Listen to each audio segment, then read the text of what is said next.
Next point that is descriptive ethics. क्या है बेटा? डिस्क्रिप्टिव एथिक्स, जिसे हम कंपैरेटिव एथिक्स भी नाम देते हैं और वैसे भी डिस्क्रिप्टिव एथिक्स।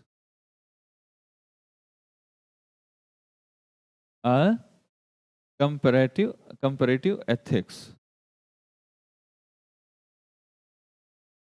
दोनों में हम इसमें रख सकते, समझ सकते। अब अगर हम इसमें बात बात पे आते हैं, इसको समझते हैं कंपैरेटिव एथिक्स है क्या चीज। देखो, कंपैरेटिव का मतलब आप एक चीज समझ लेना, जितनी भी पुरानी चीजें हैं, जो भी है, यानी आप ये इन्वेस्टिगेट करता है people's moral beliefs on the basis of law and customs. यानी हम इसको किस बेस पे, सपोज कि आपने एवोल्यूशन किसी चीज का एवोल्यूशन आपने देखा है, इवॉल्व देखा है, वहां से आप उसको डिस्कस करना चाहते हैं। Like if we talk about the human evolve in Africa, तो you will study from the evolve जो इवॉल्व अफ्रीका में हुआ, evolution of the human in the Africa, वहां से स्टार्ट करोगे टिल नाउ, अभी तक जितनी भी चीजें वहां तक का, तो वहां से यहाँ तक की इन्वेस्टिगेशन करोगे तो यू विल फाइंड समथिंग कि हाँ कैसे चीजें हुए। And customs also, custom and rituals also tell something, वो भी हमें कुछ चीजें बताती हैं कि कैसे चीजें रही होंगी। सपोज कि इसमें मैं अगर ये कहूँ कि समटाइम्स उन्होंने ये चीज कही, एक चीज समझने की, इसमें कॉलबर्ग ने अलग से अपनी एक थ्योरी दी है, we will discuss Kohlberg theory. But first, like suppose करो कि if I am talking about like taboos, taboo, taboo आप जानते हो ना, टैबू, सर्टेन टैबूज हैं, कस्टम्स हैं। और जैसे सब एक सिंपल सा एक लॉजिक है। आप बहुत पहले आपने देखा कि चाइल्ड मैरिजेज स्टार्ट हुई है ना, चाइल्ड मैरिजेस चल रही थी, विडो मैरिज नहीं होती थी।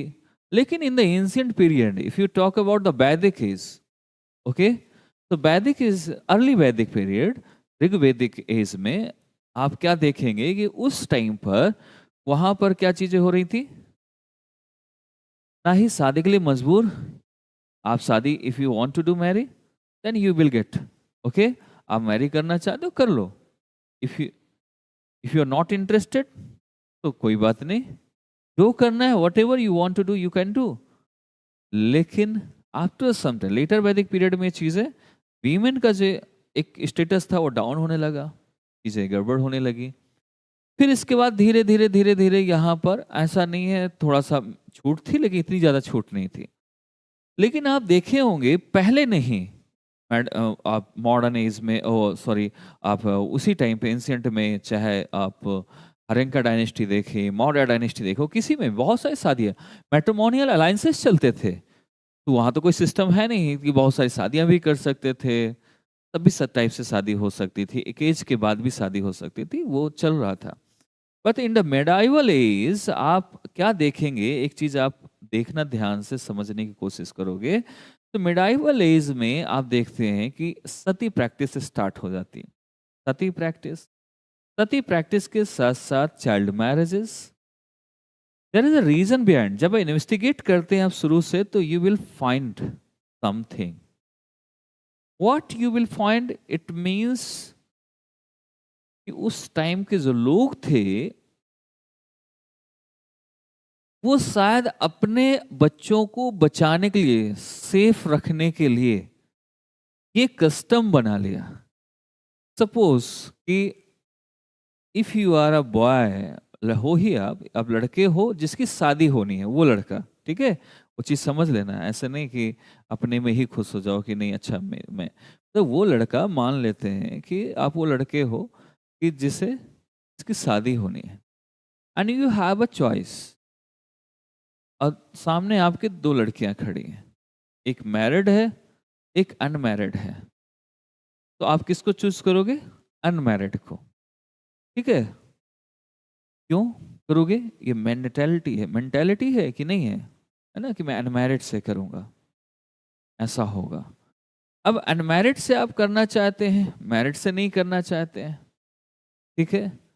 भले ही एक कोई बच्ची है, उस बच्ची की अगर बचपन में शादी हो जाए, वो साड़ी पहन ले, सिंदूर लगा ले, वैसे चले, तो उसको आप देखते ही उतना ज़्यादा नहीं आप वो होंगे कि नहीं है लड़की है शादीशुदा है, इस पे कमेंट नहीं करेंगे। जैसे कमेंट करते हैं आप लोग, लेकिन करना नहीं चाहिए, किसी को कुछ नहीं कर कमेंट नहीं, उस पर ज़्यादा आप नज़र नहीं डालेंगे, उसको चॉइस नहीं बनाएंगे, वो सेफ रहेगी, है कि नहीं? इस वजह से मे बी चाइल्ड मैरिजेज इसलिए स्टार्ट हो गए, क्योंकि उस टाइम पे जो सुल्तान ये सब होते थे मैक्सिमम, ये लोग लड़कियों को उठा लेना, बिकॉज सुल्तान थे, राजा है, किंग है, अगर अच्छा लग रहा है, या उनके थोड़ा नीचे के लोग जो भी ऑफिसर्स टाइप ऑफिशियल्स जो होते थे, मे बी दे कैप्चर पकड़ते रहे होंगे, लड़कियां उठा ले जाते रहे होंगे, ठीक है, जैसे विलन दिखता है मूवी में। तो उससे बचने के लिए इन्होंने स्टार्ट किया होगा इसको। इसके बाद नेक्स्ट पॉइंट पे अगर हम चलें, नेक्स्ट पॉइंट को देखें हम इस पे, नेक्स्ट सिनारियो क्या है?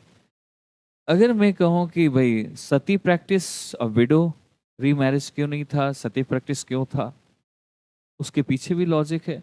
और विडो रीमैरिज के बाद आप देखोगे जब विडो हो जाती थी कोई, रीमैरिज तो भला बाद में आया, जब विडो कोई हो जाए लड़की, उसके पहले बाल कटवा दिए जाते थे, घर से बाहर रखा जाता था।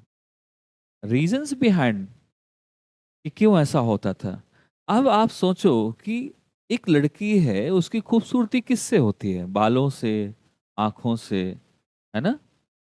चेहरा, उसका सबसे ज्यादा बाल, हेयर बहुत इंपॉर्टेंस है हेयर का। अब आप किसी बच्चे के बाल कटवा दो, आप जब बाल कटवा देंगे, वो थोड़ा सा उतनी अच्छी नहीं लगेगी जितनी खूबसूरती ब्यूटीफुल थी वो, उसकी थोड़ा सुंदरता में कमी आ जाएगी, थोड़ा जो कमी आएगी उसकी ब्यूटी में, लोग उसे कम देखेंगे, किसी और नजर से देखेंगे। दूसरा, उस पर पहले ही लोगों ने ऐसा बनाया कि अगर हम इसके ऊपर ये लगा दें कि इसको देखने से पाप लगेगा, इसके पास जाने से पाप लगेगा, ये नहीं, कोई भी पेरेंट्स जिसने बचपन से आपको पैदा होने से लेकर बड़े तक पाला हो, उसकी बेटी दूर रह रही हो, उसको पापी कहे, उसको कोई कुछ और कहे, उसको गलत नजर से कोई मतलब उसको भला बुरा कहे, सो किसी को क्यों अच्छा लगेगा? लेकिन कहीं ना कहीं उसे लोगों से बचाने के लिए कि इसके साथ कुछ गलत ना होने पाए, तो ऐसे वर्ड्स अगर हम इसमें डाल देते हैं कि भाई इसको देखने से पाप लगेगा, ये होगा, वो बाद में कस्टम बन गया। इन्वेस्टिगेट करने पे मालूम चलता है, investigation, this is a investigation. जब कस्टम्स आप देखते हो कस्टम कैसे डेवलप होते हैं, है ना, ऐसी चीजें बनती हैं, ये बाद में एक प्रथा बन जाती है, कस्टम बन जाता है, ट्रेडिशन आ जाता है। तो बेसिकली एक तो ये चीज हो गई। दूसरी अगर हम बात करें कि भाई सती प्रैक्टिस क्यों, सती प्रैक्टिस आपने पद्मावत को देखा होगा, उन्होंने भी यही किया। सती प्रैक्टिस में ये था कि अगर जिंदा रहोगे, हो सकता है कि चीजें जब ज्यादा होने लगी, विडो नहीं रही, बचती रही होंगी, विडो को उठा लेते रहे होंगे, सो मे भी उन्होंने देखा कि एक इससे अच्छा है कि हम जान ही दे दें, है ना, अत्याचार से बचने के लिए जान देना बेस्ट पार्ट माना, और उन्होंने शुरू कर दिया। तो मे बी कंपल्सन्स जो होती है ना, मजबूरियां जो आती हैं आफ्टर सम टाइम, वो चीज आपको मजबूरियां कई बार कस्टम्स में कन्वर्ट हो जाती हैं। तो जब जब आप देखे होंगे, जब रिफॉर्मिस्ट आए, रिफॉर्म हुआ, जब राजा राम मोहन रॉय आए और बाकी लोग आए, तो उन्होंने सबसे पहले यही देखा कि हमें वेदों की ओर लौटो। वो ठीक है, स्वामी वो दयानंद सरस्वती ने कहा कि कम बैक टू वेदास, सभी ने अपने अपने तरीके से बोला। ये रिवाइवलिस्ट थे, बेसिकली रिफॉर्मिस्ट थे राजा राम मोहन रॉय। उन्होंने सोचा कि ये हमारे कस्टम में एक्चुअल नहीं था पहले से, जिसे हम सनातन फॉलो करते हैं या कोई हिंदू धर्म को जैसे भी मानते हो। अब अगर हम बात करें एक ओल्ड डेज से, वहाँ से अर्लियर डेज से, सो वहाँ से मालूम चलता है कि स्टार्टिंग में नहीं था, ये बीच में चीज़ें ऐसी बनी हैं। सो वाई कि हम ऐसा क्यों कर रहे हैं, क्यों पनिश कर रहे हैं बच्चों को, क्यों ऐसा कर रहे हैं, तो वहाँ से स्टार्ट हुआ, सती प्रैक्टिस बंद हुई। ठीक है, ये बल्कि अगर देखा जाए तो जो पुर्तगीज थे उनमें से भी एक ने स्टॉप करने का, अल्बुकर्क जो था, उसने स्टार्ट करने का काफी कोशिश की थी इसके सती प्रैक्टिस को, बट स्टार्ट नहीं कर, वो रोक नहीं, स्टॉप कर नहीं पाया। फिर इसके बाद यहाँ पर राजा राम मोहन रॉय ने मिलकर सती प्रैक्टिस स्टॉप कराई, then after that Ishwar Chandra Vidyasagar जो थे उन्होंने रीमैरिज स्टार्ट किया, विडो रीमैरिज, उन्होंने विडो से ही शादी की बेसिकली। तो ये हमारे चीज का एक सही से एग्जाम्पल है इस चीज का कि कस्टम्स। तो basically I am saying history and evolution of the ethics, कैसे कैसे चीजें हैं, कैसे कैसे चीजें डेवलप हुई, कुछ record certain books and taboos, ऐसी बहुत सारी चीजें हैं, कस्टम्स, कन्वेंशंस, जहां से हमें इंफॉर्मेशन मिलती है। ठीक है, कार्ल बक्स ने इसे अलग अलग तरीके से बताया है। सो इसमें लिख सकते हैं, यू कैन राइट डाउन कि it is empirical investigation, descriptive ethics, that is empirical investigation, empirical